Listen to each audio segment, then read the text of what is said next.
billahi minasyaitonir rajim. Bismillahirrahmanirrahim. Assalamualaikum warahmatullahi wabarakatuh. Alhamdulillahirabbil alamin. Wassalatu wassalamu ala asyrafil anbiya'i wal mursalin wa ala alihi wa sahbihi ajma'in. Allahumma iftah alaina hikmataka wa anshur alaina min khazaini rahmatika ya arhamar rahimin. Rabbi shrah li sadri wa yassir li amri wahlul 'uqdatam min lisani yafqahu qawli. Allahumma faqihna fid din wa 'allimna at-ta'wil wahdina ila siratikal mustaqim siratal ladzina an'amta 'alaihim minan nabiyyin was-siddiqin wasyuhada'i was-salihin wa hasuna ulaika rafiqa ya arhamar rahimin. Subhanaka la 'ilma lana illa ma 'allamtana innaka antal alimul hakim. Amin ya rabbal alamin. Apa khabar sidang penonton sekalian? Selamat pagi, sabahul khair, good morning diucapkan kepada sidang penonton, rakan-rakan penonton setia rancangan soal jawab agama nombor 1 di Malaysia.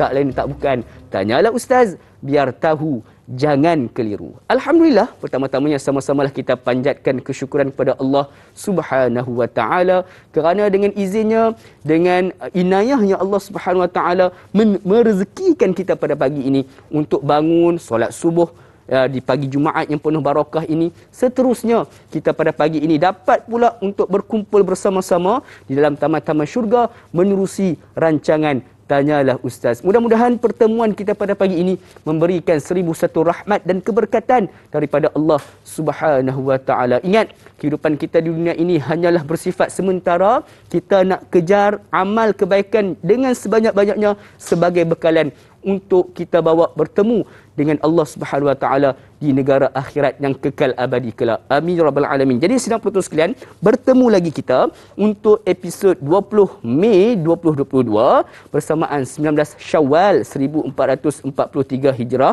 hari Jumaat. Di kesempatan ini tak terlewat rasanya untuk saya mengucapkan selamat Hari Raya Aidilfitri buat sidang penonton sekalian. Rayakan sebulan. Jadi sidang penonton sekalian, insya-Allah pada pagi ini seperti biasalah dalam rancangan Tanyalah Ustaz kita membawakan topik-topik yang cukup menarik untuk kita sama-sama pelajari, dan juga pada pagi ini menyerusi silibus kegemaran ramai, iaitu berkaitan dengan munakahat ataupun akad nikah ataupun perkahwinan dalam Islam.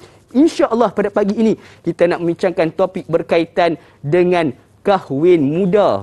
Apakah yang dimaksudkan dengan kahwin muda ni? InsyaAllah sama-sama pada pagi ini kita akan pelajari dengan bertanyakan soalan dan juga akan jawab oleh salah seorang panelis yang disayangi ramai, iaitu yang berbahagia Al-Fadil Ustaz Amran Yusof kita. Assalamualaikum Ustaz. Waalaikumsalam warahmatullahi Selamat Raya.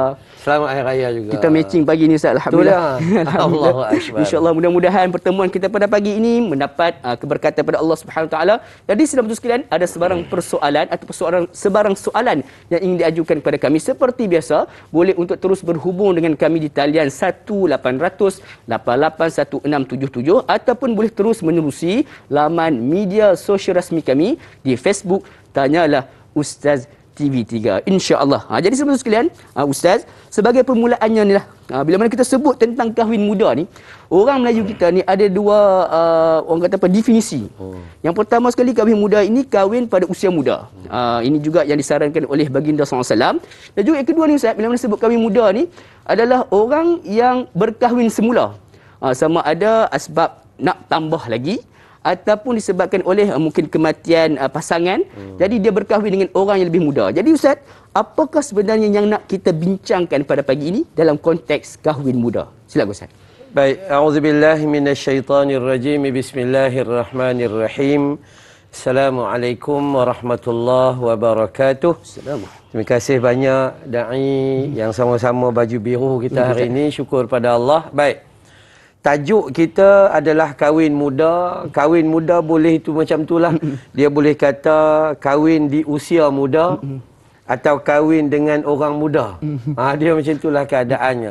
Baik, pagi ni kita nak bincang yang betul-betul ini, yang kita nak bincang adalah bernikah atau berkahwin pada usia muda. Usia muda. Bukan orang tua menikah dengan orang muda, bukan. Bukan yang tu. Kita nak menikah tentang orang yang menikah di usia muda. Saya belum apa-apa semalam, mereka dah WhatsApp dah. Mereka dah WhatsApp tanya, kalau macam ni orang lelaki sajalah tengok, kami tak mau tengok. Tak. Bukan macam tu. Kita nak sembang tentang ilmu, bagaimana kedudukan seorang lelaki dan perempuan yang menikah pada usia muda. Seperti mana firman Allah Subhanahu Wa Taala. Allah berfirman dalam surah An-Nur, surah 24 ayat 32, A'udzu billahi minasy syaithanir rajim. Wa ankihul ayama minkum was-salihin min ibadikum wa imaikum in yakunu fuqara yughnihumullahu min fadlihi wallahu wasi'un alim. Kata Allah, dan kawinlah orang-orang bujang, lelaki dan perempuan dari kalangan kamu.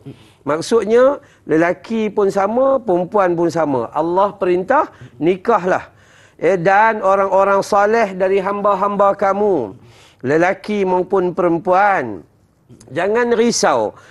In yakunu fuqara, seandainya mereka itu miskin. Takut ni orang miskin, takut nak menikah, jangan risau. Kerana yughnihumullahu min fadlih, Allah yang akan kurniakan rezeki bagi mereka. Jadi tak payah risau. Ini rujukan surah An-Nur, surah 24 ayat 32. Yang mengingatkan kita bahawa dalam perbincangan ini, awal dulu bahawa kita lelaki maupun perempuan, saranan sunnah, saranan Allah adalah kita itu kena menikah, kena kahwin. Ya, kena menikah, kena kahwin. Siapa yang belum kahwin, dia seharusnya ada matlamat untuk mengikuti perintah Allah, untuk meneladani sunnah Nabi sallallahu alaihi wasallam. Siapa yang dah kahwin, pasangan dia mati, dia pun kena ada usaha ke arah tu juga. Kalau boleh kita tak mau mati dalam keadaan kita tak ada pasangan. Supaya sebab hidup kita ni bila ada pasangan dia pahala dia banyak. Yang ketiga, siapa yang rasa boleh menikah lebih dengan tanggungjawab, maka dia boleh menikah. Yang ni agama kata macam tu. Maka hari ni kita nak tengok dari sudut tu, usia tu. Ada, cuma bila kita nak lihat pada pernikahan ni matlamat kita apa? Matlamat kita nak rumah tangga yang bahagia dunia dan akhirat. Tapi dalam hal mengendalikan rumah tangga, maka usia calon pengantin tu memainkan faktor yang sangat penting, kan? Kalaulah tiba-tiba menikah dengan orang muda sangat yang baru duk belajar main ting-ting, macam mana gaya, kan? Kan macam mana gaya masak nasi kalau tak keras dia lembek. Tu kan ya. Goreng telur pun hancur, kan, dan sebagainya, jadi susah.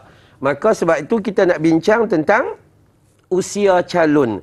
Ya, sebab apa? Dalam agama kita, tujuan pernikahan kita tu kita nak bahagia.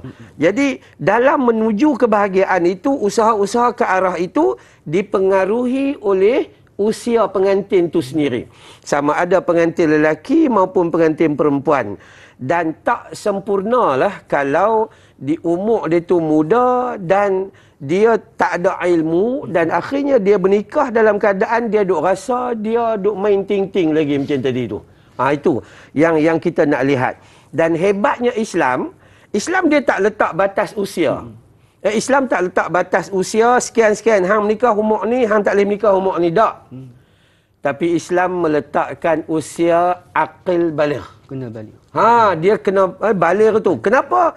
Di sana Nabi dah gambar kepada kita, Islam dah gambar kepada kita bahawa orang yang aqil baligh ni dia ready untuk menerima bebanan amanah, tanggungjawab dan syariat. Yang ni nikmat dia. Maka kalaulah kita mengikuti perkembangan perbincangan tentang umur pernikahan, maka kita dapati bahawa perbincangan mazhab al-Imam Syafi'i menyatakan bahawa adalah umur bagi orang aqil baligh adalah 15 tahun. 15 tahun.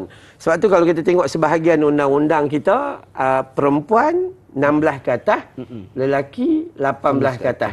Ya, saya tak pasti ada perubahan ke tidak. Tapi yang penting kita nak tahu bahawa Islam tu dulu. Islam kata akil baligh itu berlaku rata-ratanya.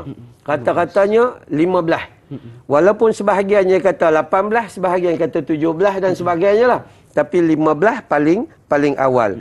Jadi, kenapa Islam meletakkan akil baligh itu? Sebab dia nak pimpin keluarga nanti susah. Kalaulah suami yang menikah tu umur 16 tahun duk main game saja kerja dia. Bini nak makan apa? Main game dapat duit tak apa Ustaz? Kan, ya?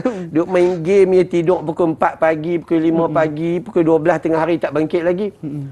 Kalaulah isteri tu umur 16 tahun duk main TikTok saja, duk ambil gambar tu, ambil gambar ni, pagi dia nak masak apa? Tak berasak. Tak berasak lah dapur. Kalau dapat anak, macam mana anak punya cerita tu? Itu satu sudut nah. Tapi satu sudut yang lain jadi pada diri saya. Saya menikah umur 19 tahun. Ketika saya menikah, umur saya 19 tahun. Kelebihan yang ada pada orang yang menikah awal, kalau dia memanfaatkan, dia lebih matang daripada orang yang umur lebih pada dia. Sebab dia melalui kehidupan dengan mata kepala dia sendiri. Dia terpaksa berhadapan dengan tanggungjawab. Mau tak mau, baik hook atau baik crook, kita kena hadap. Dan Alhamdulillah, kejayaan milik kita kalau kita cuba nak memanfaatkan perkahwinan kita. So, apa yang kita nak sebut, walaupun usia itu menjadi satu isu juga, tapi seharusnya kita fikir bahawa terpulang kepada sikap masing-masing. Kalau nikah dengan orang yang umur ada pun, tapi kalau dia tak jenis tanggungjawab pun susah juga. Betul. Kalau yang muda, dia jenis tanggungjawab dan amanah, maka tak apalah. Jadi asasnya begitu. Cuma asasnya Islam meletakkan batasan akil baligh. Supaya akil baligh ini meletakkan kesiapsiagaan untuk berhadapan dengan tanggungjawab dalam pernikahan. Allahu Akbar. Jadi itu adalah satu mukadimah bagi apa yang kita bincangkan pada pagi ini. Yang menariknya apa Ustaz katakan tu, pernikahan itu sebenarnya satu proses untuk mematangkan diri. Ya, dan juga betul. Tujuan asal pernikahan itu adalah untuk mencari kebahagiaan di dunia dan juga akhirat. Jadi saudara sekalian, agar kita semua sudah pun jelas, sebenarnya perbincangan kita pada pagi ini adalah berkaitan dengan kahwin pada usia muda. InsyaAllah bukan kahwin dengan orang muda. Bukan kahwin dengan orang muda, tapi kahwin di usia yang muda. Jadi insyaAllah saudara sekalian, banyak yang kita nak bincangkan lagi berkaitan dengan kahwin muda ini. Apakah di antara kebaikannya dan sebagainya. Namun sebelum itu kita nak berhenti berjeda sebentar. Jangan ke mana-mana, teruskan kekal bersama kami. Tanyalah Ustaz biar tahu, jangan keliru. Kembali sebentar sahaja lagi, insyaAllah.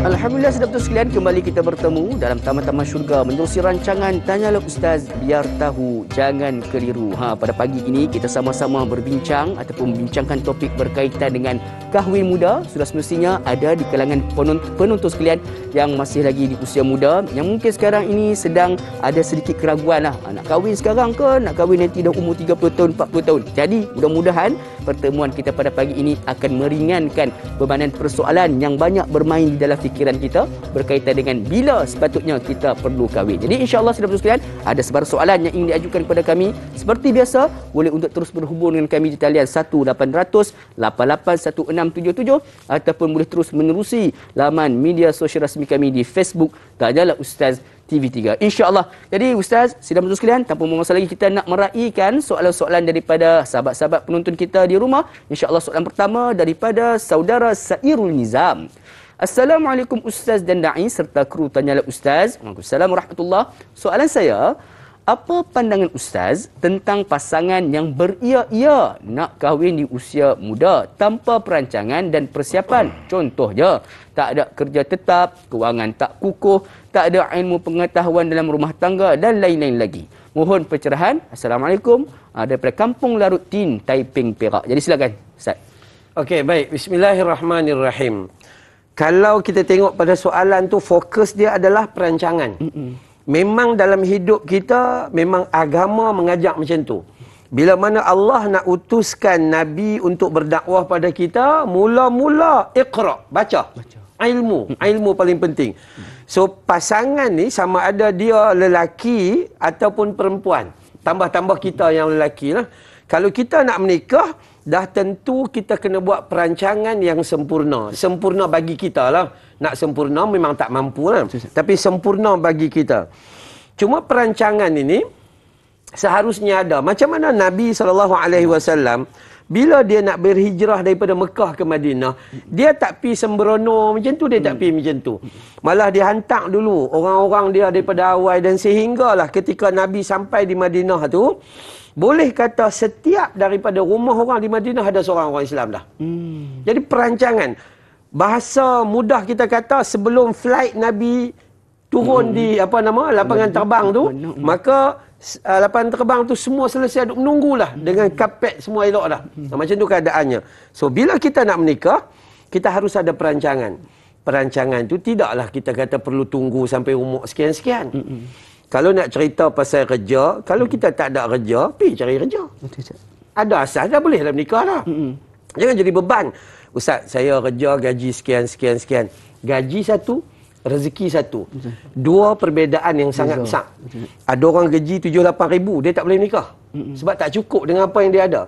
Ada orang gaji 1,500, dia boleh menikah, anak 4 orang. Alhamdulillah, panjang umur dia. Selesa. Ya?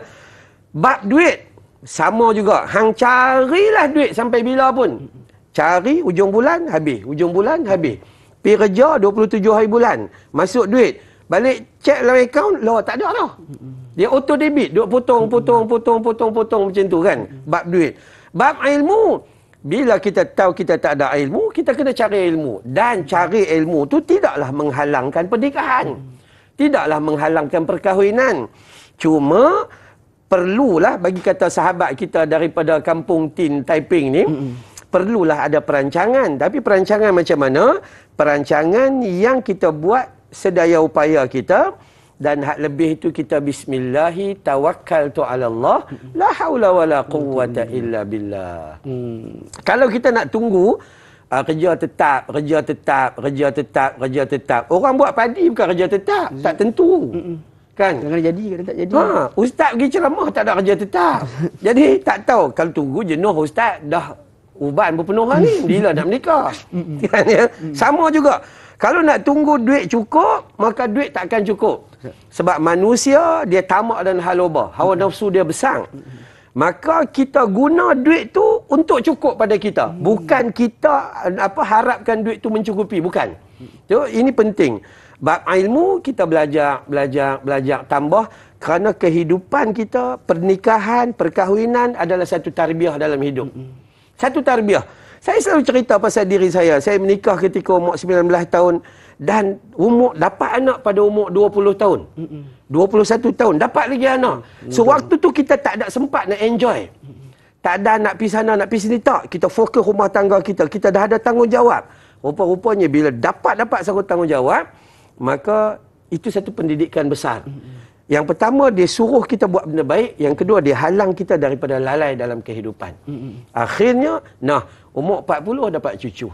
Allahu Akbar. Dapat menantu. Ini kaedah dia. Ini kaedah dia. Jadi, adalah kita nak kata pro dan kontra tu ada.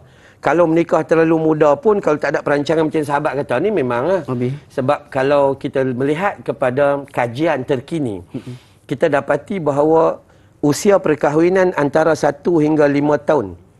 Penceraian berlaku terlalu besar. Penceraian berlaku terlalu besar. Dan kebanyakan daripada mereka adalah pengantin yang usia muda. Usia muda.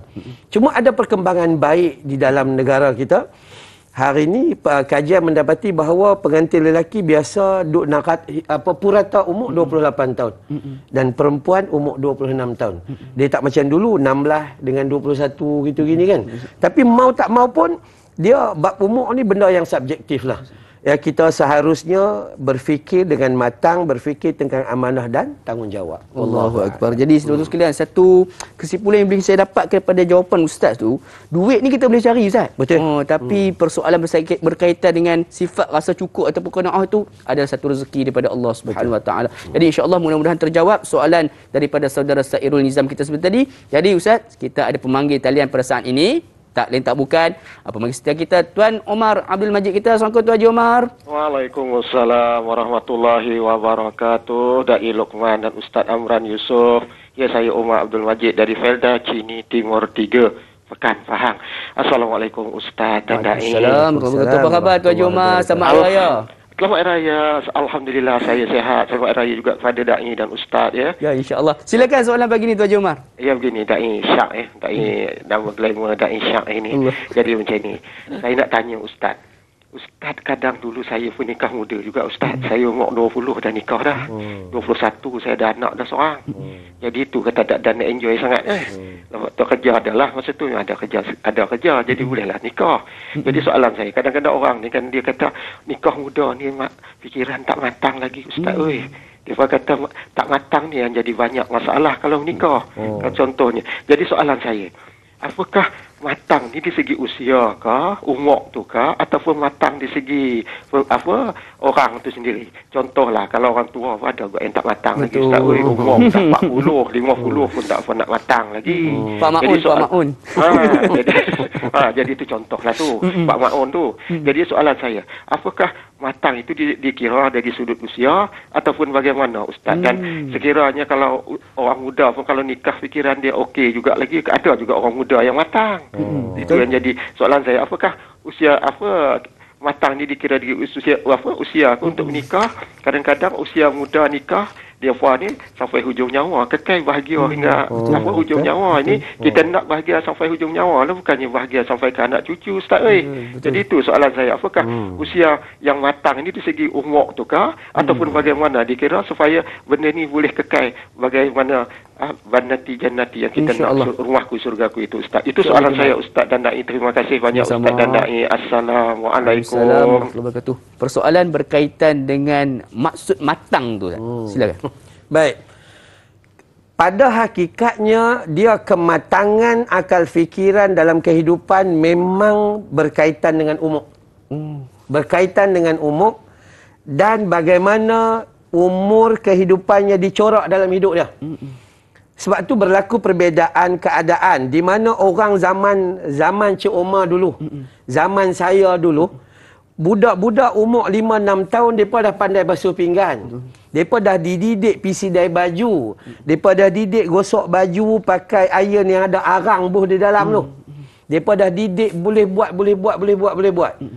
Di sana kita lihat kematangan dia datang awal walaupun umur dia muda. Kerana kematangan datang berdasarkan kepada kehidupan yang dia lalui. Pengalaman. Ya. Law ni tak boleh. Sebab umur 40 pun duk main game lagi.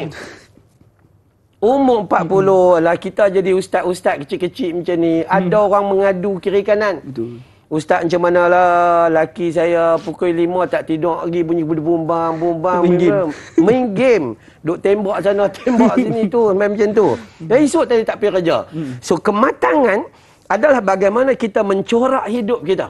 Kalau kita memilih untuk memegang amanah, melalui tanggungjawab, insya-Allah kematangan tu akan datang. Walaupun usia dia muda. Tetapi kita tak boleh nafi bahawa berlaku pertambahan usia itu mematangkan kita. Bila kita usia dia daripada sekolah rendah dia naik sekolah menengah, kita dah mula masuk asrama, dia lebih matang.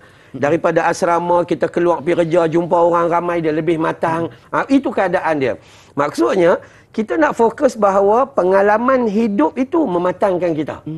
Pengalaman hidup, corak kehidupan kita dulu.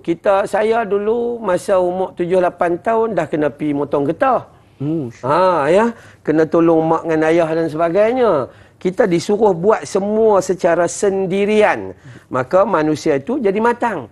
Jadi ini yang kita nak bagi tahu bahawa adanya perbezaan kematangan di waktu zaman 70-an dulu berbeza dengan zaman 2022 ni. Ya, zaman milenium ni manusia kuat berfikir. Game. Dia cukup expert. Media sosial. Dia explore dalam telefon tu, kita pun tak tahu dia jumpa. Dia jumpa. Tapi dia tidak matang di dalam hal-hal kehidupan. Bangkit lambat, kan ya, kadang-kadang breakfast tak nak, besarkan tidung dan macam-macam keadaan. Dan saya sangat sedih bila mana ustaz-ustaz macam kami duk ceramah ni menerima macam-macam komplain ya daripada isteri muda. Isteri muda yang depa ni kata suami tak bertanggungjawab. Ya, depa tak tahu yang tua pun tak bertanggungjawab. Tapi tak ni nak cerita yang muda ni. Suami tak bertanggungjawab. Dia kerja dia pi main futsal.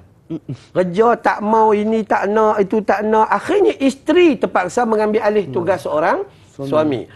Di sini kita katakan bahawa zaman memainkan peranan penting juga, dan bagaimana bentuk pentarbiahan kita di dalam rumah juga mainkan peranan penting. Ada sebahagian rumah anak-anak dia umur 5-6 tahun dah diajak untuk bagaimana mengendalikan rumah tangga. Akhirnya mak pak pergi kerja, depa esok cuti sekolah, depa tahu nak masak nasi macam mana, nak sidai baju macam mana. Ada rumah sebahagian besar daripada kita anak-anak dibiarkan macam tu, tidur setiduk-tiduknya. Lepas tu main handphone, tunggu masa lagi, lepas tu makan. Makan pun pinggan tak basuh, semua tunggu mak basuh. Kalau ada pembantu basuh. Maka saya katakan corak yang kehidupan yang kita lalui yang mematangkan kita. Anak-anak dia pandang pada mak bapak. Kalau mak bapak abai, dia macam itulah.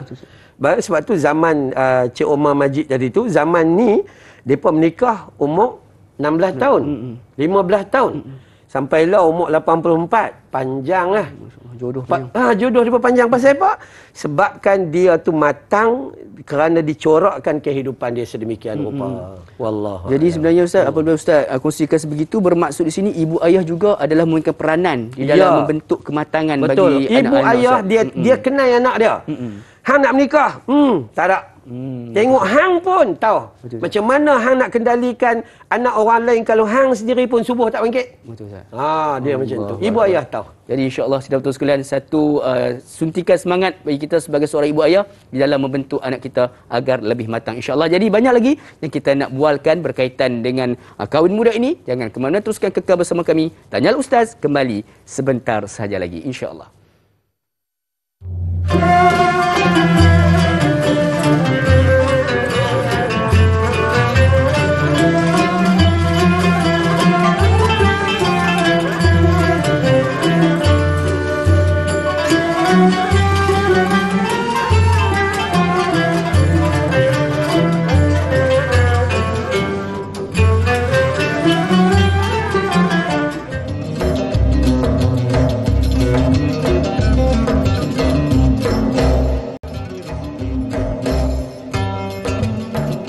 Alhamdulillah sudah betul sekalian, kembali kita bergabung pada pagi ini di dalam rancangan Tanyalah Ustaz, biar tahu jangan keliru. Sama-sama kita berbincang, sama-sama kita menelusuri ilmu berkaitan dengan kahwin muda. Jadi mudah-mudahan setiap pencerahan yang disampaikan oleh yang berbahagia Al-Fadhil Ustaz Amran Yusof kita pada pagi ini memberikan satu pencerahan buat kita semua, seterusnya memberikan kepada kita satu perasaan tidak takut untuk berkahwin di usia yang muda. Sebab apa? Kadang-kadang bila kita menyebut balik berkaitan dengan kahwin muda ini, banyak sebenarnya manfaat berbanding sekiranya kita ni dah berumur, sebagai contohnya dah umur 50 atau 40 ataupun 45 tahun sebagainya untuk berkahwin. Sebab apa? Salah satunya seperti yang dikongsikan juga yang bagi ustaz tadi, iaitu dapatnya zuriat dalam usia yang muda. Dan akhirnya bila mana dah semakin besar ni, gap ataupun jarak di antara usia ibu ayah dengan anak itu tidak terlalu jauh, maka akan lebih meringankan sebenarnya bebanan bagi ibu ayah apabila sudah sampai ke usia yang tua insya-Allah. Jadi ada sebarang persoalan ataupun sebarang soalan yang ingin diajukan kepada kami berkaitan dengan topik kita kahwin muda, seperti biasa, boleh untuk terus berhubung dengan kami di talian yang tertera di kaca televisyen anda. InsyaAllah. Jadi Ustaz, kita teruskan lagi soalan daripada penonton kita. Yang seterusnya daripada saudari Zuhara. Assalamualaikum Ustaz Da'i. Assalamualaikum warahmatullahi. Kalau tengok orang dulu kahwin di usia muda juga, kita rasa kagum. Bergaduh macam mana pun, dapur rumah tetap berasak. Tetap tidur sekatil. Tak macam orang muda zaman sekarang, merajuk sikit pun terus bawa diri tidur rumah kawan. Apakah agaknya rahsia datuk nenek moyang yang kekal hingga ke akhir hayat? Mohon nasihat Ustaz. #biar tahu, jangan keliru. Silakan Ustaz. Baik. Bismillahirrahmanirrahim. Mula-mula sekali kita nak kena tengok dari sudut awal perkahwinan. Tujuan kita menikah tu. Menikah ni saja-saja tampak kawan kita bersanding ke baru kita nak. Itu satu. Atuk nenek kita dulu menikah, dia tak nampak majlis orang lain. Dia bernikah tu kerana keluarga kata menikah je lah. Esok ada suami, suami boleh jaga, ada keluarga. Jadi masing-masing tu menikah dalam keadaan tidak diberi kesan oleh orang luar. Hari ni orang menikah, bila kita buka Facebook, tengok yang ni bersanding, omboi lawa punya bajunya. Yang ni menikah, yang ni suami dia doktor. Gini. Maka orang muda pada hari ni, dia menikah sebab tu dengan niat. Bila niat kita menikah, nak cari redha Allah. Bila niat kita menikah, nak ikut sunnah Nabi SAW. InsyaAllah, Allah akan bantu kita. Tapi kalau niat tu, dia daripada awal tu nampak dia macam salah. Ya, saja-saja nak tunjuk majlis dia besar ke, buat grand ke apa gitu gini, yang tu bahaya. Yang kedua, kita boleh melihat bagaimana atuk dan nenek kita itu ditarbiah ketika mereka kecil dengan tanggungjawab dan amanah, dan tahap kesabaran mereka itu sangat tinggi. Tahap kesabaran mereka itu sangat tinggi. Yang ketiga, kita boleh melihat datuk nenek kita, hari ini dulu mereka tak ada pilihan. Hang lari balik rumah mak hang ambil hantar balik. Tapi kita sekarang ada pilihan. Kita sekarang jadi kurang sabar sebab banyak pilihan, banyak bantuan. Tak mau makan nasi dagang, dia pergi makan nasi lemak. Tak mau nasi lemak, hujan panas, tomato. Dia macam tu. Banyak sangat pilihan. Bila banyak pilihan, kita tak jaga. Buat apa, kita pilihan lain banyak lagi. Tapi zaman dulu tak. Bila dia bernikah, kalau boleh, itulah sampai dia mati. Ya, sebab tu bila kita nak melihat, apa mereka punya tips ni? Tips mereka sabar lah. Masalah rumah tangga, semua sama je. Suami, mau tak mau, hang kena mengadap perangai bini hang. Isteri, mau tak mau, hang kena beradab. Kalau suami hang baran ke apa ke tak, yang tu memang kita hadapi. Dan disebab itulah bila Allah Taala sebut dalam Quran, di hujung ayat Allah sebut wabasyiris sabirin.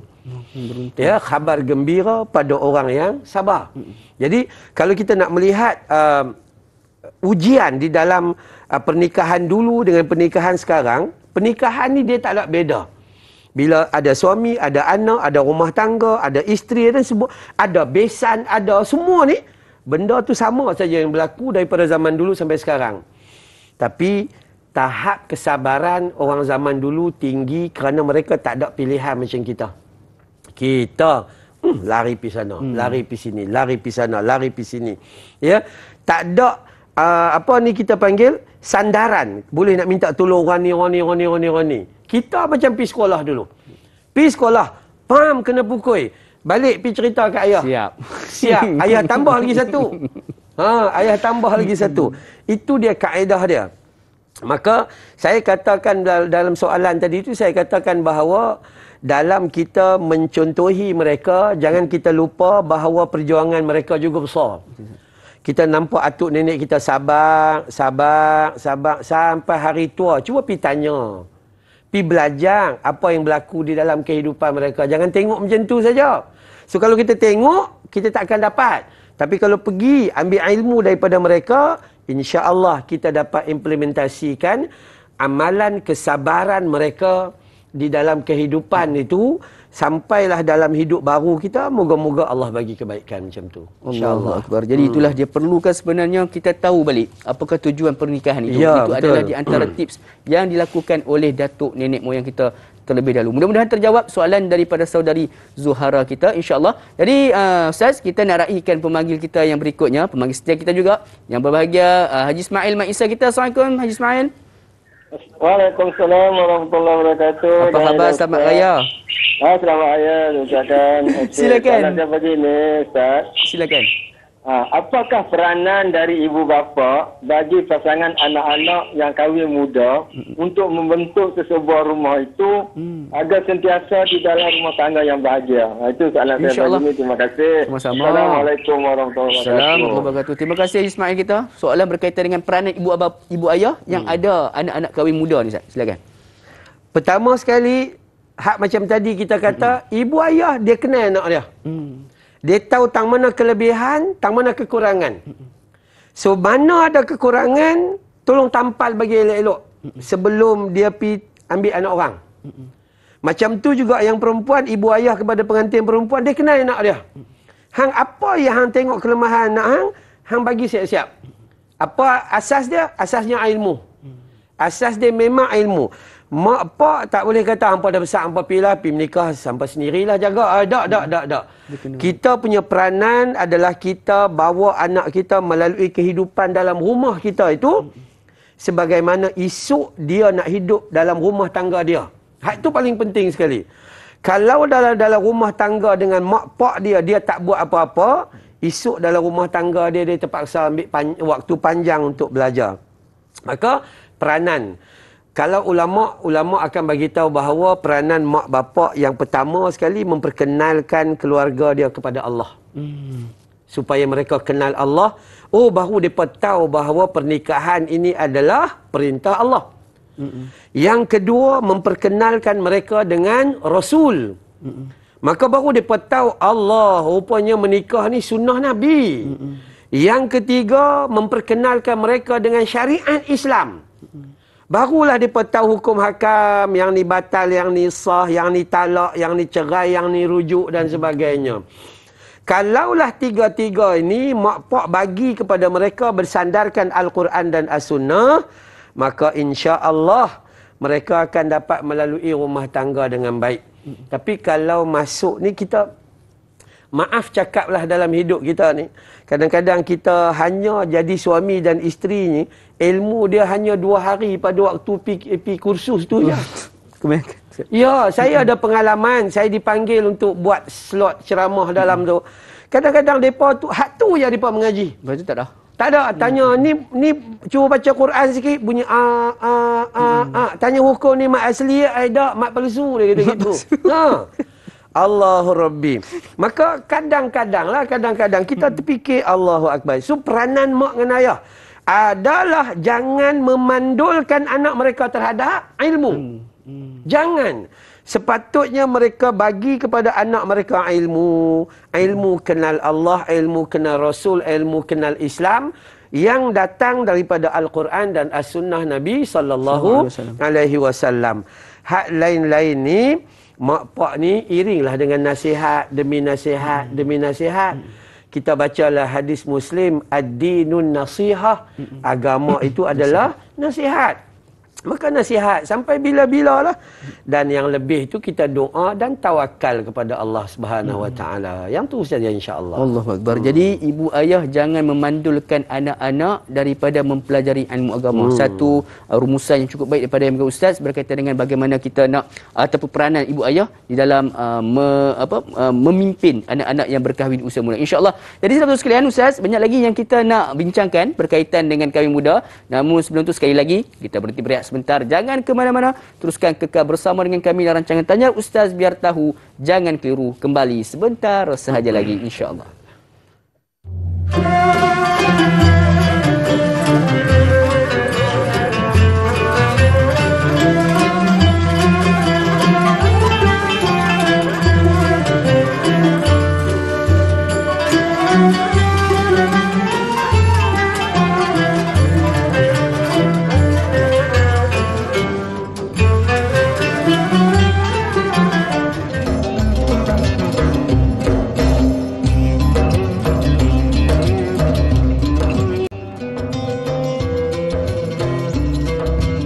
Alhamdulillah saudara-saudara sekalian, kembali kita bertemu sekali lagi dalam rancangan Tanyalah Ustaz. Pada pagi ini sama-sama kita berbincang, sama-sama kita tambah ilmu kita berkaitan dengan kahwin muda. Kepada sahabat-sahabat, rakan penonton kita yang sedang menyaksikan menerusi live Facebook kita, mungkin ada dari Sabah, mungkin ada dari Singapura, mungkin juga ada daripada seantero dunia yang sedang menyaksikan menerusi live Facebook kita. Terima kasih kami ucapkan. Jangan lupa untuk sama-sama kita sebar luaskan ilmu yang kita dapat pada pagi ini dengan menekan butang share. Jom sama-sama kita kongsikan ilmu berkaitan dengan kahwin muda. Mana tahu ada di kalangan sahabat-sahabat Facebook kita yang masih lagi teragak-agak nak berkahwin pada usia muda, dengan disebabkan kita berkongsi ilmu yang kita dapat pada pagi ini tentang kahwin muda, menyebabkan mereka diberikan kemudahan untuk berkahwin dengan sesegera yang mungkin, insya-Allah. Jadi sekali lagi, ada sebarang soalan yang ingin diajukan, seperti biasa boleh untuk terus berhubung dengan kami di talian yang tertera di kaca televisyen anda. Jadi jom sama-sama kita nak teruskan lagi perbincangan kita dengan pada pagi ini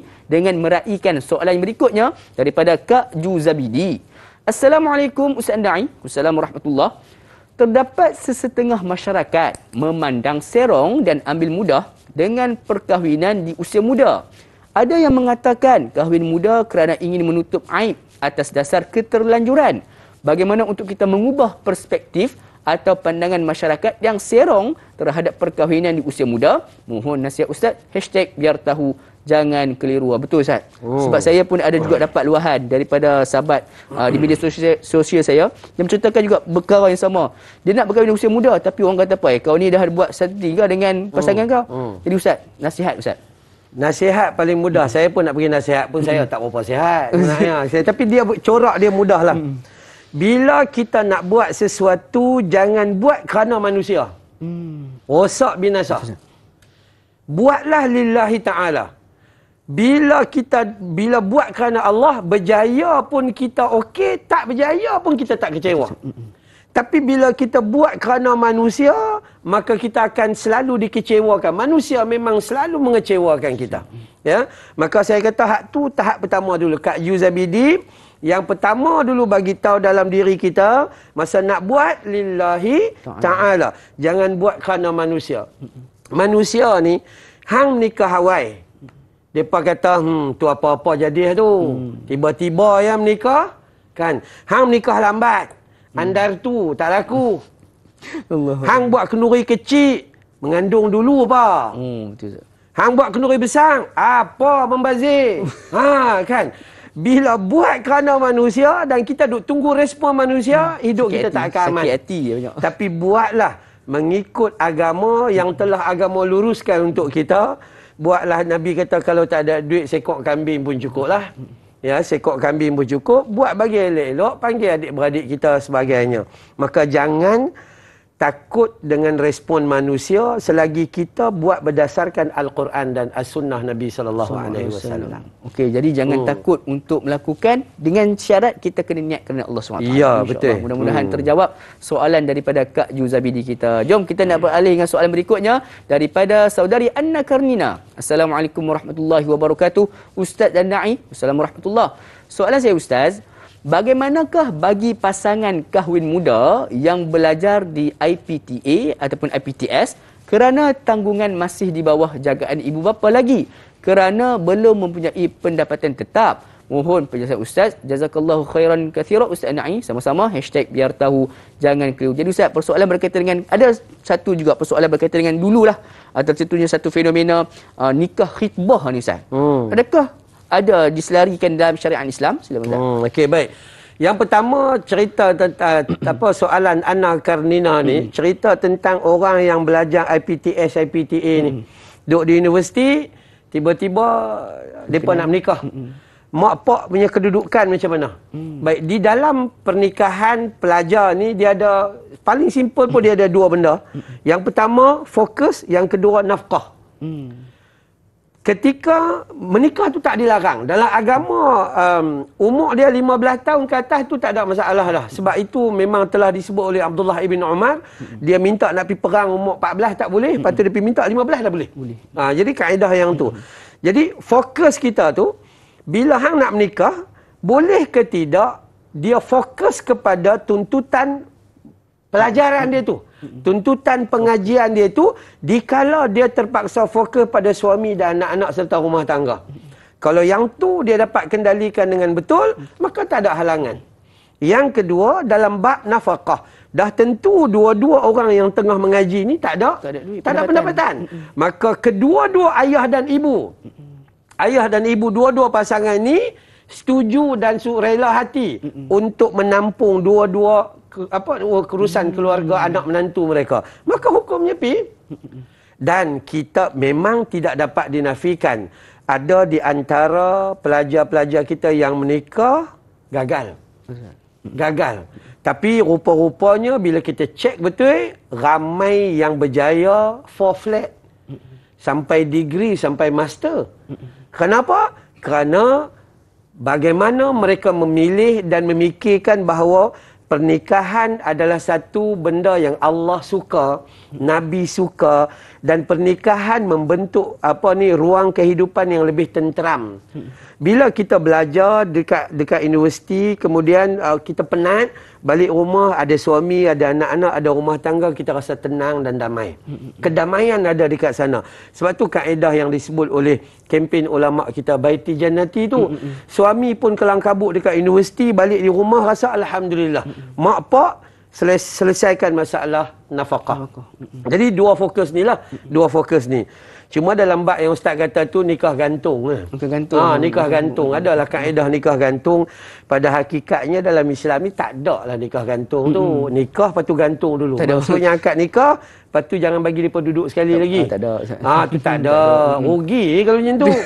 Kan, lebih baik jangan menikah dulu. Kan.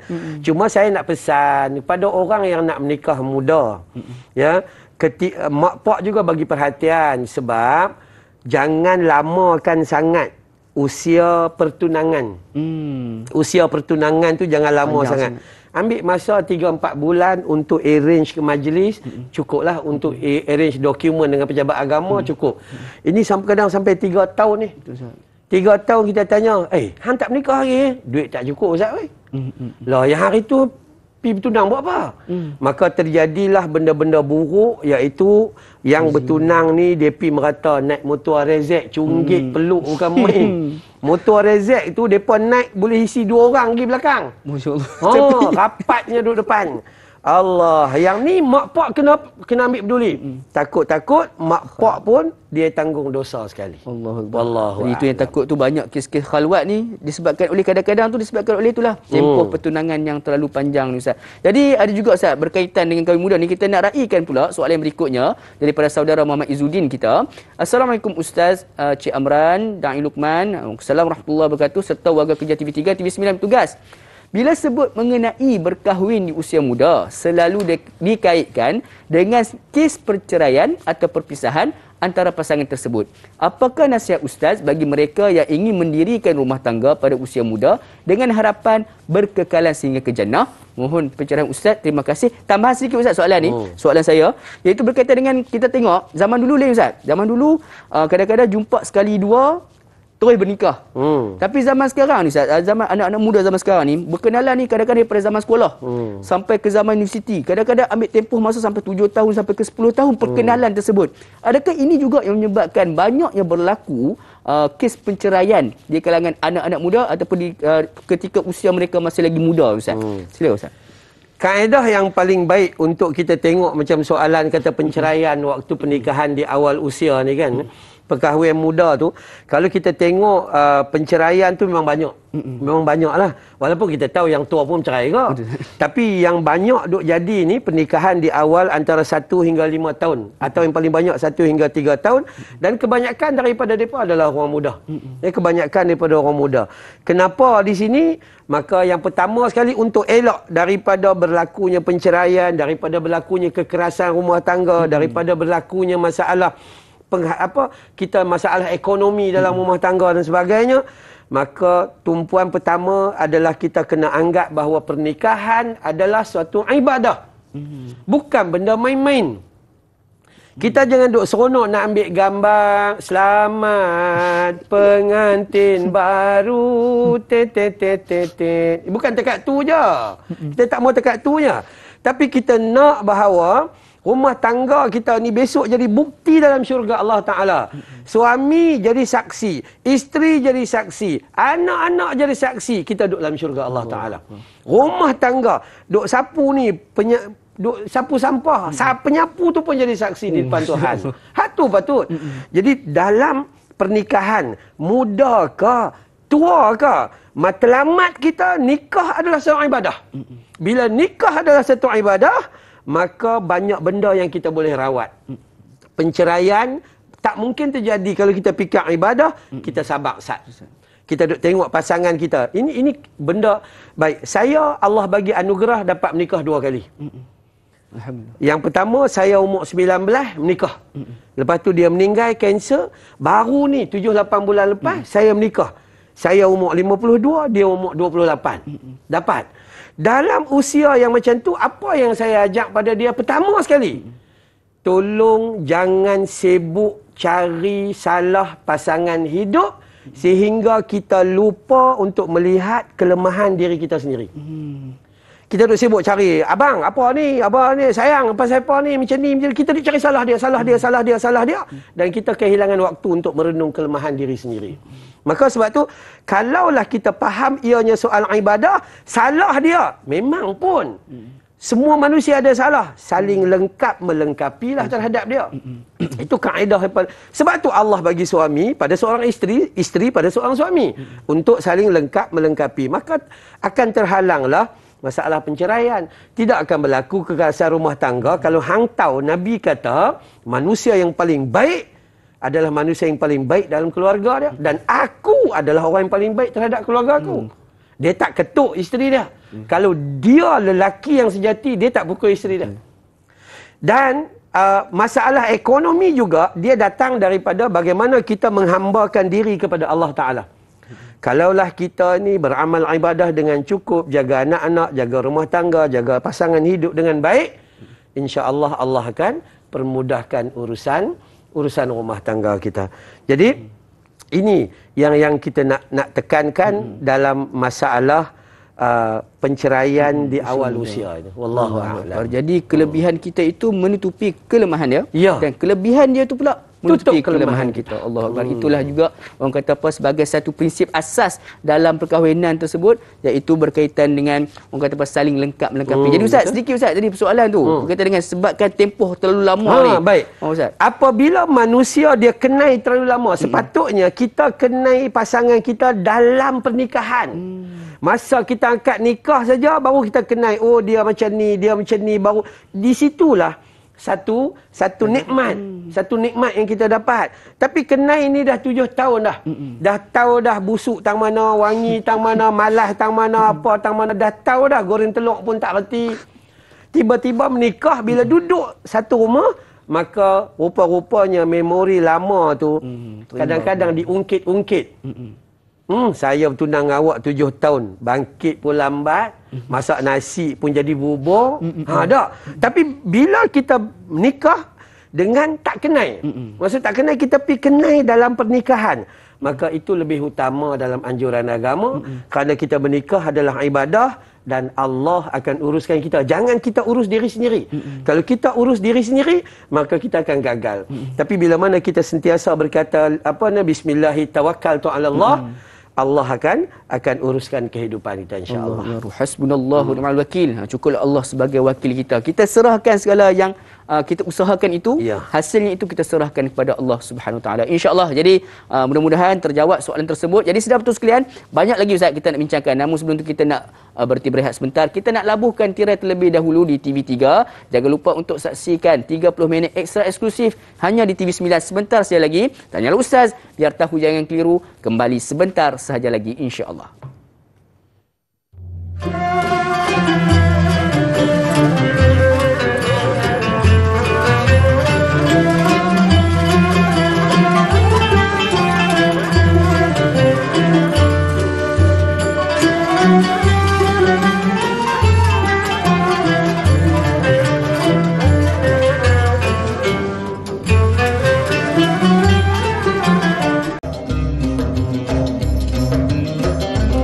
Alhamdulillah, sedang betul sekalian, kembali kita bertemu dalam rancangan Tanyalah Ustaz Biar Tahu. Jangan keliru pada pagi ini mengurusi TV9 dekat di hati. Alhamdulillah, sama-sama terima kasih kami ucapkan kerana masih lagi kekal setia bersama dengan kami sehingga ke saat ini.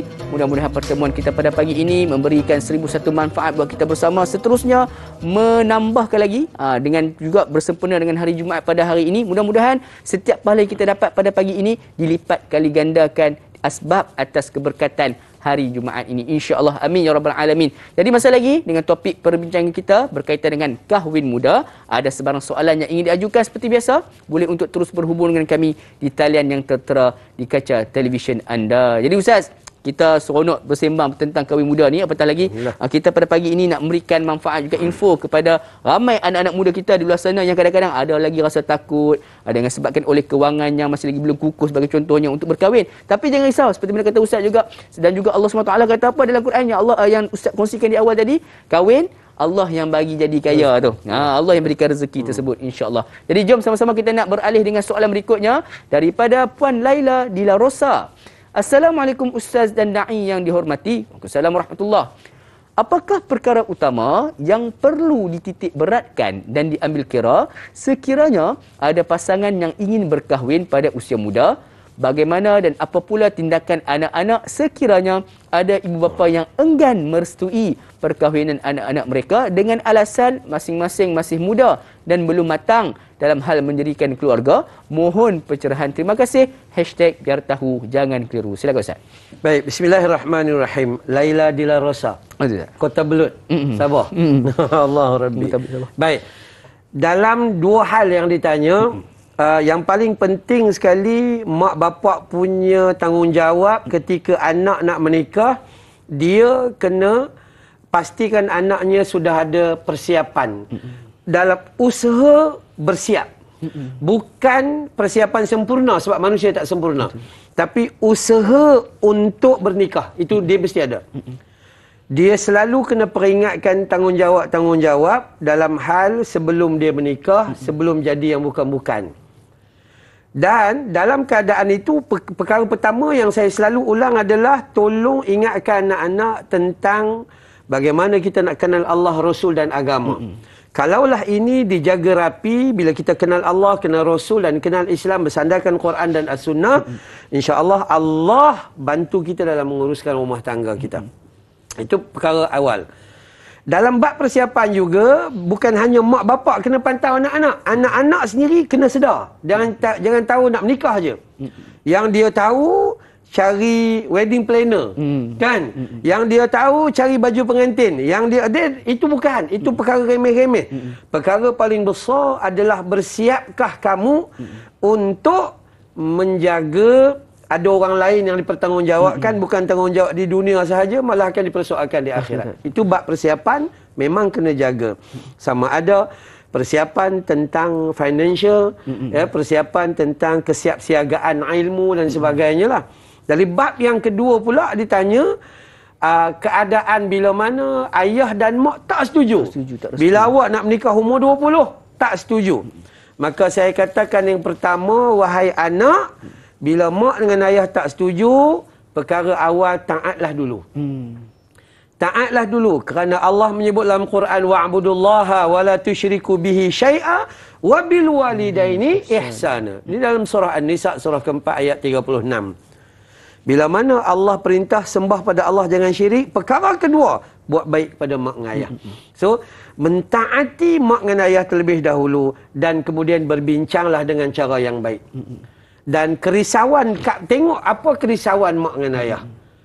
Mak dengan ayah kata, aku tak risau pasal makan minum hampa. Tapi aku risau tengok hampa tak ada tanggungjawab. Di situ mungkin. Sebab kita daripada awal kita kata, hanya mak dengan ayah yang kenal. Kenal. Dia tahu anak dia, kadang-kadang dia tahu macam mana keadaan anak dia tu. Maka kita katakan bahawa perkara pertama ketaatan. Dan saya juga peringatkan kepada mak dengan ayah. Mak dengan ayah tolong jangan risau sampai terlampau macam kita ni tak ada Tuhan. Isu hampa nak makan apa, isu apa itu, apa larat ke apa. Masa mak dengan ayah menikah dulu pun, mak dengan ayah pun tak ada ke. Betul? ekonomi dia pun kurang juga. Dia pun tak berapa reti sangat. Dan dia belajar di dalam alam nikahnya tu. Jadi biarkan anak dia yang ada persiapan sedikit ini, kita bantu dia untuk mereka belajar mencorak hidup mereka dalam alam pernikahan tu. Itu yang lebih utama. Maka kedua-dua mak dengan ayah bersama dengan mempelai ni, maka mereka harus buat persiapan dan juga memikirkan apa yang terbaik yang boleh mereka dapat selepas mereka menikah, dan jangan menikah macam tu saja. Itu adalah di antara peranan ibu ayah lah kepada anak, dan juga peranan para bakal pasangan apabila berhadapan dengan ibu ayah yang tidak merestui. Ustaz, sedikit tambahan Ustaz, soalan. Sedikit sajalah nasihat pada Ustaz berkaitan dengan ibu ayah ni pula yang jenis lepas tangan. Dia orang kata, kahwinlah muda. Kan, sebab nak melepaskan tanggungjawab. Walaupun dia tahu anak mereka belum bersedia Ustaz. Nasihat Ustaz. Baik, kebiasaannya ibu ayah ni dia suka ambil berat. Tapi memang kita tak nafikan ada ibu ayah yang begitu. Anak menikah untuk menikah sudah. Anak menikah dengan siapa hampa menikah sudah. Elok hampa keluar senang sikit aku. Yang tu memang baik. Ibu dan ayah dipertanggungjawabkan. Soalan tadi, ibu dan ayah telah dipertanggungjawabkan untuk bawa anak dia kenal Allah, Rasul dan Islam. Menikah tu okey, dia nak menikah tak apa, tapi hang ada bawa ke dia kenal Allah, Rasul dan Islam. Itu pertanggungjawaban. Dia tidak boleh mengabaikan. Katakanlah anak dia tu anak perempuan, dia kenai yang nak menikah dengan anak dia itu penagih dadah. Dia kenai yang nak menikah dengan anak dia tu bangkit tidur pun pukul 2 petang. Kan ya? Dia kenai yang duk tunggu anak dia nak menikah tu pun duk tunggu di simpang 3 tu main motor perang. Tak mungkin dia nak campak anak dia dalam lembah kehinaan macam tu. Maka dia harus bertanggungjawab dan memberi nasihat yang baik agar anak dia dapat yang terbaik dalam kehidupan. Jadi ibu ayah itu tetap tahu sebenarnya apakah peranan hatta sehingga pernikahan berlaku. Mak dengan ayah tak boleh tinggal, melainkan bagi nasihat. Sebab mereka baru nak hidup, ada kelemahan-kelemahan. Kita yang dah lama hidup ada pengalaman, bagi nasihat tanpa pernah berhenti. Nasihat. Jangan pernah berhenti dalam beri nasihat. Juga kata Ustaz tadi, ad-dinun nasihah. Iaitu agama itu adalah satu nasihat. Kena saling nasihat menasihati. InsyaAllah mudah-mudahan terjawab soalan daripada Puan Laila di Larosa kita sebentar tadi. Kita nak beralih dengan soalan berikutnya Ustaz, daripada Puan Sahziatul Siddiq. Assalamualaikum Ustaz Na'i. Wassalamualaikum warahmatullahi. Apakah faktor penyebab penceraian bagi pasangan muda ini? Lebih-lebih lagi setelah dikurniakan zuriat. Bagaimana kita sebagai ahli keluarga untuk menyokong permasalahan ini agar menyokong mereka tidak terjadi penceraian kerana membimbangi kurang kasih sayang zuriat tersebut jika pasangan muda itu berpisah? Soalan kedua, bagaimana hukumnya bagi pasangan muda yang setelah berpisah melarang bekas pasangan untuk bertemu zuriatnya dan sentiasa memburukkan bekas pasangan sehingga timbul kebencian anak tersebut kepada ayahnya? Mohon pencerahan Ustaz. Terima kasih. #biar tahu jangan keluar. Dua soalan yang berat ni Ustaz. Silakan. Betul. Soalan yang pertama, apabila berlakunya penceraian. Ada penceraian golongan kawan orang-orang muda ni. Orang muda kadang-kadang panas dia tu lain sikit. Dia punya panas tu dia lain sikit. Maka dia kurang kesabaran. Apabila dia kurang kesabaran, talak tu mudah sangat dilafazkan. Cerai tu sangat-sangat mudah dilafazkan. Maka peranan mak dengan ayah, peranan ahli keluarga, peranan adik-beradik.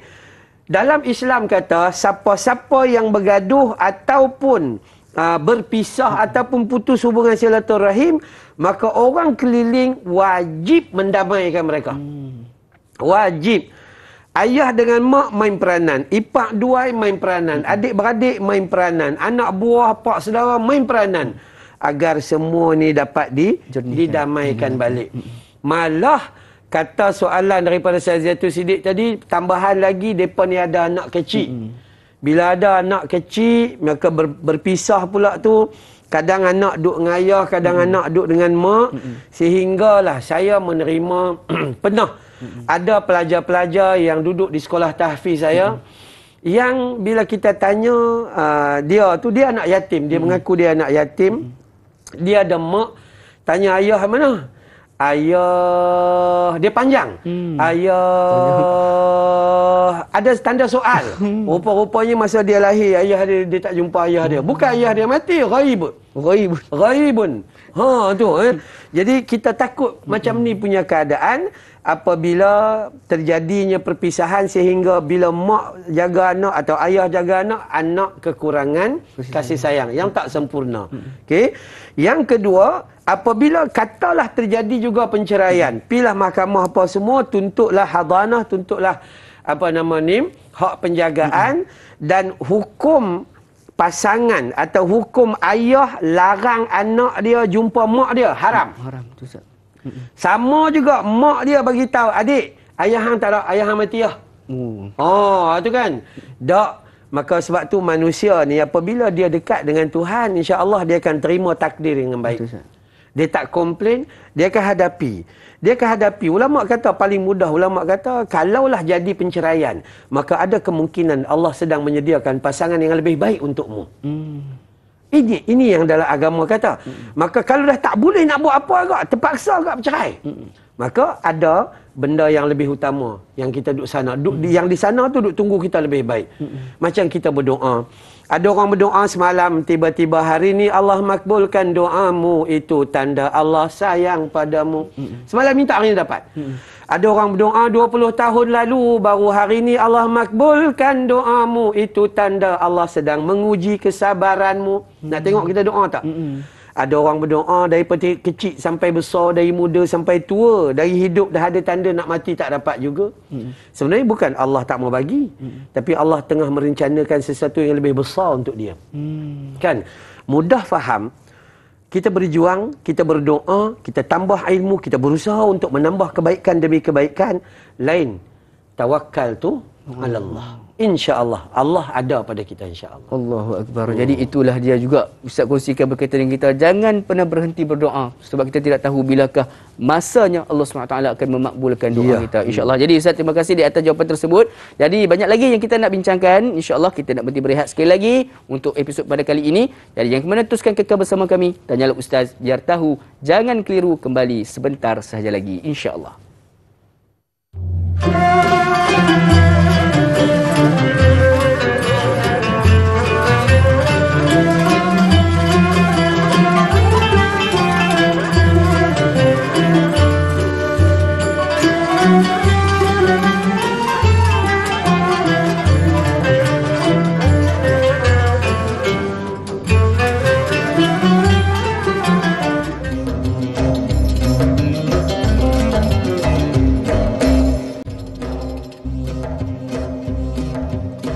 Alhamdulillah, saudara betul sekalian, rakan-rakan, kita bertemu lagi untuk segmen yang terakhir untuk episod pada kali ini, rancangan Tanyalah Ustaz, biar tahu jangan keliru. Sama-sama kita menambah ilmu berkaitan dengan kahwin muda. Jadi mudah-mudahan pertemuan kita pada pagi ini memberikan 1001 rahmat daripada Allah Subhanahu Wa Taala. Amin ya rabbal alamin. Insya-Allah. Jom kita sama-sama nak teruskan lagi lah Ustaz, perbincangan kita pada pagi ini dengan raikan soalan berikutnya daripada sahabat kita, iaitu daripada Puan Faridah Hashim. Assalamualaikum Ustaz Andai. Assalamualaikum warahmatullahi. Adakah penambahan baik untuk kursus pra-perkahwinan yang dianjurkan oleh pihak Jabatan Agama Islam di setiap negeri agar diberikan penekanan terhadap perkahwinan dalam usia muda dan elakkan dari berlaku penceraian di usia perkahwinan baru berusia 1 hingga 3 tahun itu? Terima kasih.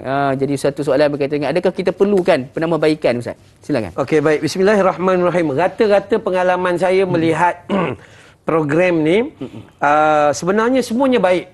Semuanya baik. Cuma pada pandangan peribadi saya, 2 hari tidak mencukupi untuk pengantin menyediakan diri berhadapan dengan aku, nikahkan kau, aku terima nikah.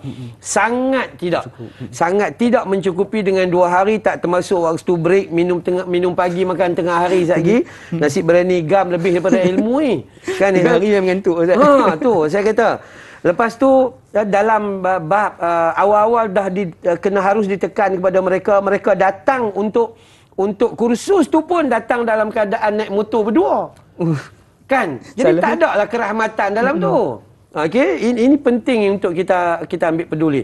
Saya katakan dalam pandangan peribadi saya, sebaik mungkin kursus ini ditambah lebih banyak jam. Lebih banyak jam. Mungkin sebulan sebelum atau 2 bulan sebelum mereka kena attend every Saturday Sunday kan, macam tu kan. Itu bagi lebih banyak peluang. Dan dalam bab untuk mengelak penceraian ni, memang pada awalnya kita nak kata pasal kursus tu tak mungkin. Tapi untuk tambah baik tu adalah. Cuma kalau kita tengok kes penceraian lah, saya nak share sikit. Kes penceraian ni kalau kita tengok dalam tempoh Mac 2020 start PKP COVID-19 ni, start pandemik sehinggalah bulan Ogos yang hari tu penceraian berlaku 66,440. Setahun lebih saja. Daripada bermula 18 hari bulan 3 tahun 2020 tu berlaku sangat besar. Dan jumlah-jumlah tu kita terkejut tengok. Di Selangor ada begini, di sana ada, di Kelantan ada begini, kita paling takut. Dan kes ini berlaku dalam keadaan yang kita ada dalam rumah. Kan? Kita bukan pergi mana pun. Kadang-kadang kita keluar. Macam mana boleh bercerai sedang mereka duduk dalam rumah tak pergi mana pun. Allah macam penjarakan kita betul-betul dalam waktu PKP, tak boleh pergi mana. Tapi berlaku juga penceraian. Okay? Jadi yang ni kita paling takut. Dan rekod yang menunjukkan bahawa penceraian ini, kita boleh katakan penceraian yang melibatkan orang Islam ni, dia bertambah tahun demi tahun, tahun demi tahun.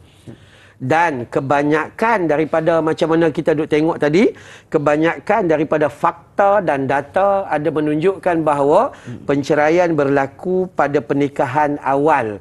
Maksudnya antara 1 hingga tahun 5 atau 1 hingga 3 tahun. Maka mungkin salah satu daripada kaedah untuk kita menafikan atau avoid daripada berlakunya penceraian dengan kursus kita itu ditambah bagi banyak jam lagi, tambahan kesedaran demi kesedaran. Penceramah-penceramah kena ingatkan, bagi gambaran-gambaran bagaimana berlakunya penceraian dan bagaimana kaedah untuk mengelak daripada berlakunya penceraian, dan persiapan bagi pengantin sama ada lelaki maupun perempuan. Moga-moga Allah bagi yang terbaiklah untuk semua pengantin baru ni, insya-Allah. Allahu Akbar. Jadi 66,440 kes itu bukan satu angka yang kecil, Ustaz. Ya, Abah pula semua berada dalam satu rumah. Jadi maksud di situlah sebenarnya Allah berikan juga sebenarnya untuk pasangan dikenali sebenarnya pasangan masing-masing. Allahu Akbar. Jadi saudara sekalian, mudah-mudahan Allah SWT kekalkan kepada setiap daripada kalangan kita ini yang dalam rumah tangganya itu berkekalan hingga ke jannah, insya-Allah. Jadi Ustaz, kita beralih dengan soalan berikutnya daripada Puan Siti Nurbayah. Assalamualaikum Ustaz. Waalaikumsalam warahmatullahi. Adakah faktor hantaran itu juga perlu dibincangkan sebaik mungkin? Kerana ada juga ibu bapa pasangan yang ingin berkahwin pada usia muda itu meletakkan hantaran yang tinggi sehingga bakal suami itu buntu untuk mencari wang secepat yang mungkin dan membuat pinjaman yang banyak ketika masih di usia muda lagi, dan lebih membimbangkan pinjaman di tempat yang tak sepatutnya. Mohon pencerahan Ustaz tentang situasi ini. Terima kasih. Satu soalan cukup baik yang berkaitan dengan ibu ayah yang letakkan hantaran terlalu tinggi. Silakan Ustaz. Saya dalam bab ni saya sangat-sangat marah. Sangat-sangat marah. Mak dengan ayah, zaman kita adalah zaman milenium dah. Zaman mengenali agama. Zaman melihat berlakunya cacar marba yang terlalu besar. Zaman ni kita tak mau zina jadi mudah tapi nikah jadi susah. Betul. Yang ni yang duk jadilah ni. Dan halangan dalam kajian mendapati bahawa halangannya adalah datang memang betul daripada hantaran. Setiap kali kita pergi masuk Minang, awal-awal agama kata mas kahwin. Tapi awal-awal dia letak hantaran. Kalau kita nak menikah betul, Jabatan Agama kata RM22 5 kupang pun boleh. Di Pahang RM80 pun ada. Di Selangor RM300 boleh. Tak boleh cash, hang hutang. Kan? Jabatan Agama telah memberi ruang mudah berdasarkan kepada syariat agama. Tapi manusia yang merosakkan keadaan. So saya selalu pesan, bagi tahu dalam hidup kita Yang wajib mas kahwin. Hantaran tak ada. Dalam Islam tak ada hantaran. Sunat pun tak ada. Dia tak ada. Dia tak ada. Tak payah duk bawa sampai seorang bawa 7 nanti balas 9. Seorang apa ni semua dalam agama tak ada. Cuma tidaklah dilarang kalau awak ada kemampuan. Jangan jadikan hantaran sebagai alasan sehingga menyebabkan anak kita terpaksa tunggu 3 tahun. Dalam tempoh 3 tahun tu berlakulah macam-macam. Maka mak pak pun tanggung apa? Dosa sama sekali. Jadi kalaulah kita nak kata ustaz ni saya ni ambil hantaran ni sebab nak buat kenduri. Hang nak buat kenduri, hang pakai duit hang lah. Betul, bukan pakai duit anda. Hang pakai duit bagi pihak lelaki buat apa? Okey, pihak perempuan tunggu, pihak lelaki mai. Kami nak 12,000. Deposit dulu. Ingat beli barang elektrik ke? Deposit dulu 5,000 tanda jadi apa semua dengan. Akhirnya duit orang tu hang buat kenduri. Siapa dapat pahala? Dapat pahala orang yang bagi duit ni. Awak jadi host saja. Maka buatlah kenduri apa yang kita mampu. Cukup. Sebab tu saya dapat belajar. Saya sendiri menikah ni, menikah dalam PKP. Allah Rabbi. Senang lah. Senang sungguh-sungguh. Pergi pejabat agama 4 orang lah. Dah selesai kat nikah, calon bete, calon kerteh. Oh dah. Balik rumah, kabi mere dil me haya hai na kya hai. Ustaz ni nasyid, Ustaz ni Hindustan dengan isteri. Ya betul. Jadi kita nak bagi tahu bahawa tolonglah hantaran jangan jadi halangan sehingga timbul kalimah yang saya katakan tadi, zina jadi mudah, nikah jadi susah. So mak pak di luar sana termasuk diri saya, maka jom kita permudahkan pernikahan berdasarkan kepada agama, berdasarkan kepada kemahuan Allah dan Rasul. Wallahu a'lam. Allahu akbar. Jadi itu satu nasihat yang cukup berguna buat kita semua, apatah lagi bakal ibu ayah, agar kita tidak terlalu membebankanlah anak-anak kita ni. Depa dah ada orang kata apa satu niat yang baik untuk mendirikan rumah tangga, itu kita sepatutnya mempermudahkan jalan bagi mereka. Kita takut, kita takut kita takut sebab ada kes yang datang duk mengadu, ustaz, saya lah anak 5 ustaz, pinjaman tak habis lagi. Allah. Betul, ramai. Pinjaman tak habis lagi.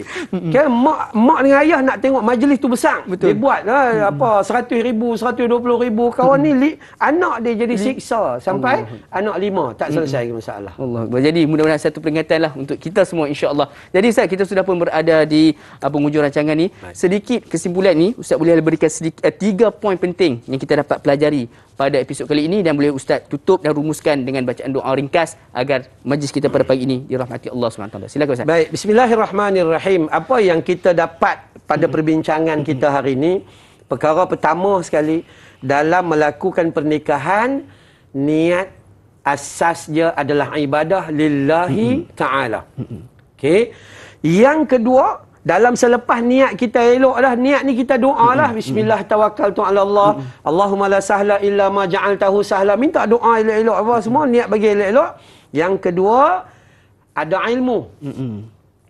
Ilmu lah yang akan menjadikan manusia itu bertanggungjawab, menjadikan manusia itu memegang amanah, menjadikan manusia itu sabar. Dan yang ketiga, tawakkaltu ala Allah. Jadi kalau ada 3 ni dalam kehidupan kita, maka kita takkan risau apa-apa, dan kita selalu kata hasbunallah wa ni'mal wakil. Insya-Allah. Bismillahirrahmanirrahim. Alhamdulillahi rabbil alamin, wassalatu wassalam ala sayyidil mursalin wa ala alihi wa sahbihi ajma'in. Allahumma inna nas'aluka ridhaka wal jannah wa na'udzu bika min sakhatika wan nar.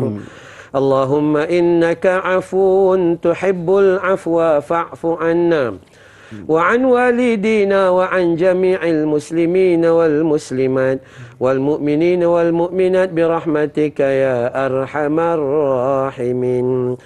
ربنا هب لنا من أزواجنا وذرياتنا قرة أعين واجعلنا للمتقين إماما والحمد لله رب العالمين.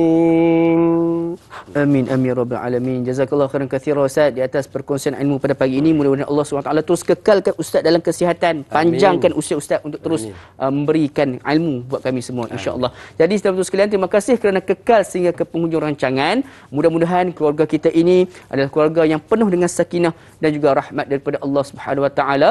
Jadi insya-Allah bertemu lagi kita di lain episod rancangan Tanyalah Ustaz, biar tahu jangan keliru. Saya dan Luqman mohon undur diri, mohon maaf sekiranya ada kekurangan di mana-mana.